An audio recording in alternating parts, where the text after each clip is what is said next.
Just say how humbled and honored I am to be a part of the Oklahoma program.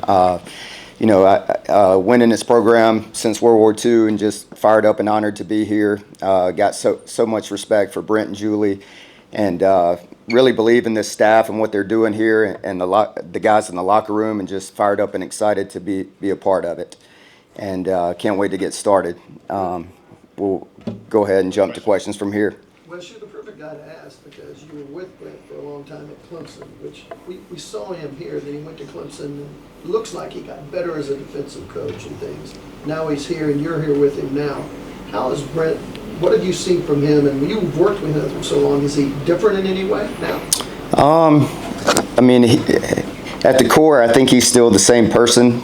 Just a fiery, passionate, genuine guy who truly loves coaching ball and pouring into his guys on a daily basis.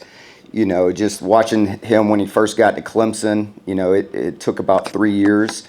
2014 was kind of our first year where we really made a splash, but really just been fun to watch him grow. Obviously he was there for 10 years, and no one's a better recruiter. No one's going to outwork him more. No one's a better teacher and coach of defensive football, I believe, in this country. And, just honored to work with him on a daily basis in that standpoint. So what's it been like reuniting with him this spring, and what's the biggest thing you've learned this spring, would you say? Yeah, it's been really cool. Really cool to see him as a head coach, and obviously see him in our room as a defense coordinator every day. But really got a lot of respect for our defensive staff. Most of them I work with at Clemson, and Brandon Hall and I have been really close friends for a long time as well.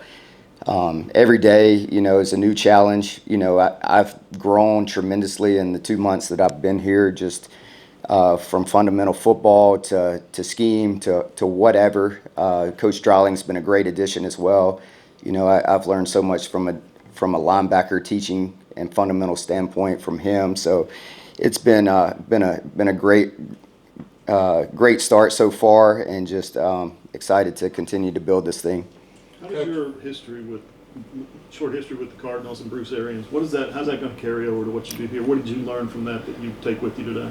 Yeah, BA is such a great leader, and obviously he was an offensive-minded head coach. So, but my time there, coaching is all about relationships and pouring into guys, and if you can help guys get better and learn and grow, and also build the respect factor between coach and player. Coaching NFL guys are no different than coaching college guys. So it's all about building credibility, and helping those guys on a daily basis get better. Wes, what did you kind of learn about yourself these last 3 years being the defensive coordinator at Clemson and kind of picking up where Brent left off? Yeah, we had some really cool moments, winning 2 ACC championships out of the 3 years, and going to the college football playoffs this year, and the Orange Bowl in my first year. And, you live your life under a microscope in those type of positions, and, always be true to yourself and be who you are. It's already hard enough being yourself. Don't try to be someone else. So that's the biggest thing. Blocking out the outside noise, and just focusing on the task at hand are probably the two main things that I took away from it. And just,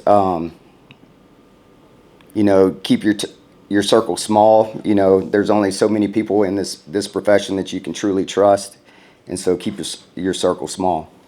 Wes, what has it been like coaching Kendall Daniels, and does he remind you of Isaiah Simmons? Yeah, most definitely.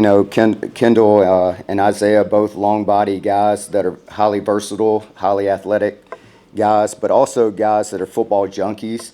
I see them study. Both of those guys study a tremendous amount of ball and just pour into their craft on a daily basis. But I envision kind of Kendall being in that type of role, and just the versatility and moving him around and being able to ask him to do multiple things for us.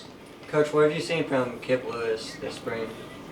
Yeah, I saw a guy that got better. Obviously, he's had a good career so far, but I think just him growing into more of a leader has been the cool thing. You know, I only have a 2-month sample, but, you know, just taking the next level, being a leader in that room, it's been cool to see. Wes, what about the Cheetah position itself? We've always heard it's a complicated position. You need a unique athlete to play it. How do you view this position? Yeah, I mean, I think there's kind of 2 body types that we've used in that role. You could label those a big cheetah, little cheetah. So big cheetah being more of a true linebacker body type. So just guys historically, Isaiah Simmons, Dorian O'Daniel that played for the Chiefs, Kendall Daniels, obviously. But then you could also say little cheetah guys. So Kendall Dolby, Reggie Powers, Andrew Makuba that we had at Clemson, those type of guys. So it just depends on what you kind of want to use with that type of skill set. You know, bigger guys on early downs to set the edge, blitz them. You know, having that big body to set the edge on all the screen game, and then maybe third down you personnel it and get more of a speedy cover guy in that role. Wes, what is it about Reggie Powers that allows him to be in that? Yeah, I think just his consistency every day and his dependability. He's a young man that you can trust. He's very in tune to what we're doing every day from an install standpoint. He prepares like a pro already as a young player, and it's cool to see like his study habits, and he's very consistent on a daily basis from a fundamental and technique standpoint as well. Wes, when Brent was first hired here, there was some thought at that time that maybe you would come with him and be his linebackers coach or DC or something. How close were you to maybe being here a few years ago, and what's it like now, you know, being here with Brent? Yeah, I never knew how it would all shake out. You know, if I hadn't got the opportunity at Clemson to be the coordinator, you know, most definitely I would have loved to have joined him here. So it worked out for me to take over at Clemson, and now it's worked out for me to join the program here, and can't tell you how excited and fired up I am to be here. Any last questions for Wes? All right, thank you, Coach. Cool, thank you.